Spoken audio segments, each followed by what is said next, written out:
첫 번째 회의였죠. 공수처장 후보자 추천위가 드디어 최종 후보 2명을 확정했습니다.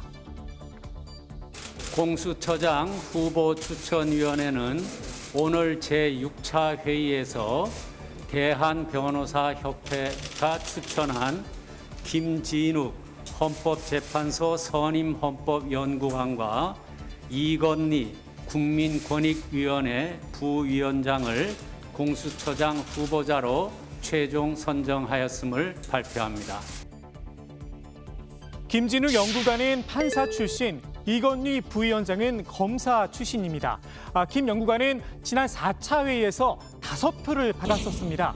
반면 이건희 부위원장은 4표를 받아서 5표를 받았던 전현정 변호사보다 표가 더 적었었는데요. 전 변호사는 추미애 법무부 장관의 추천을 받았었죠. 괜한 정치적 논란을 피하기 위해 변협이 추천한 후보자를 최종 선택한 걸로 보입니다. 여기에 이 부위원장이 검찰 출신이라는 점도 고려했을 거란 분석입니다. 정치적 중립성과 독립성, 그리고 수사 능력, 그다음에 공수처를 이끌어갈 만한 리더십과 책임감, 모든 부분이 골고루 고려된 걸로 생각됩니다. 전현정 변호사님께서 원래는 5표 얻으셨었는데 그게 좀 바뀌게 된 이유가 있을까요? 네, 기존에 그 회의가 여러 차례 거치면서 가장 바람직한 후보 2명을 추천하는 과정에서 최종적으로 오늘 표결에서는 김진욱, 이건희 2분으로 의견이 모아졌습니다. 회의 전부터 절차가 잘못됐다, 여론전을 펼쳤었죠. 야당 측 추천위원들은 이번 표결에 불참했습니다. 이들이 먼저 문제 삼은 건 후보자들의 자격입니다. 이미 한번 비토가 된 후보들이란 겁니다. 그런데 정말 그렇게 생각했다면 추가로 추천을 했어야겠죠. 23일 오후 6시까지 새로 후보자 추가 추천을 허용한다.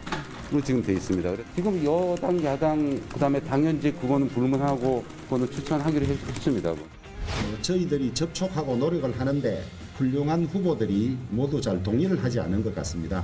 그 이유는 민주당과 법무부 장관 이런 분들이 자기들 사람을 고집하려고 하는 마당에 후보로 허락을 하고 그 서류들을 내고 하는 것이 아무 의미가 없다. 그렇게 말씀하시는 분들이 많습니다. 오늘 야당 측 새 추천위죠. 한석훈 성균관대 법학전문대학원 교수가 뒤늦게 후보자를 내겠다고 밝혔지만 추천 시한은 지난 23일 오후 6시까지였습니다. 지금 새로 오신 우리 한석훈 추천위원이 지금 공수처장 후보에 대해서 규정에 나와 있는 대로 추천한다라고 되어 있습니다. 추천하겠다라고 말씀하셨고, 그리고 심사를 위해서 여러 가지 부분에 대해서 문제 제기를 하시는데도 불구하고 현재 지금 다른 추천위원들께서는 의결을 강행하시겠다고 하셨습니다. 그래서 지금 야당 추천위원들은 그 표결에 불참하고 참여하지 않기로 하고 지금 퇴장을 했습니다. 야당 측은 한 교수가 후보자 자료를 검토할 시간이 충분치 않았다는 불만도 제기했습니다. 그런데 스스로 물러나 공백을 만든 건 야당 측 추천위원입니다. 그 빈자리를 채워야 한다고 주장한 것도 역시 야당 측이었습니다. 국회의장께서 추천을 요청하셨고 또한 위원 모두가 원만하게 그 후보를 추천하는 것이 좋다는 점에 동의했기 때문에 28일 날 오후 2시에 다시 회의를 개최하기로 했습니다. 야당 측 추천위원을 새로 선임하는 대신 열흘 뒤, 그러니까 오늘 6차 회의를 연다고 합의를 했습니다. 그런데 이제와 또 미루자는 건 명분이 부족해 보입니다. 국민의힘에선 추미애 법무부 장관은 추천위에서 빠져야 한다는 주장도 나왔었습니다. 고소 고발된 것만 무려 20여 건이라며 공수처가 발족을 하면 바로 수사의 대상이 될 인물이란 겁니다. 추 장관이 공수처의 수사 대상이 될지는 공수처가 출범한 뒤 공수처에서 따져볼 문제겠죠. 조영 원내대표는 한 발 더 나갔습니다. 야당 측과 당연직 추천위원들에게 편지를 보냈는데요. 공수처는 권력의 사냥개라며 묻지마 공수처 출범에 동의하면 역사의 죄인으로 기록될 거다. 경고의 내용을 담았습니다. 그리고 오늘도 압박은 계속됐습니다. 그런 공수처를 만드는 데 협력한다면 추천위원들은 두고 역사의 죄인이 될 뿐만 아니라 독재 정권의 앞잡이라는 비판을 면하지 못할 것입니다. 역사 앞에 겸허한 마음으로 또 우리 사법 체계를 깨뜨리는데 앞장섰다는 비판을 듣지 않도록 다시 한번 고민하고 임해 주시기를 부탁을 드립니다. 공수처법에는 이런 조항이 있습니다. 추천위원회 위원은 정치적으로 중립을 지키고 독립하여 그 직무를 수행한다고 말입니다.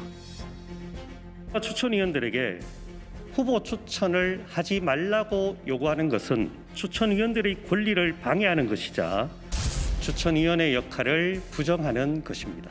지난 24일 공석이었던 야당목 추천위원을 추천한 것도 부정하는 자기 부정입니다.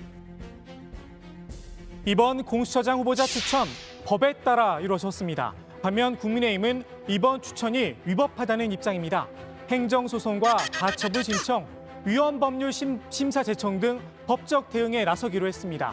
국민의힘은 공수처법이 처음 만들어졌을 때부터 위헌이란 입장을 굽히지 않았죠. 그런데 위헌 여부를 판단할 권한, 국민의힘이 아닌 헌법재판소에 있습니다. 헌재의 판단이 나오기 전까진 최대한 법적 절차를 존중해야겠죠. 문재인 대통령은 국회에서 후보자 명단이 넘어오는 대로 초대 공수처장 낙점 작업에 들어갈 전망입니다. 이제 남은 법적 절차는 국회 인사청문회와 공수처 인사위원회 구성입니다. 공수처 출범까지 사실상 9분 능선을 넘은 셈입니다.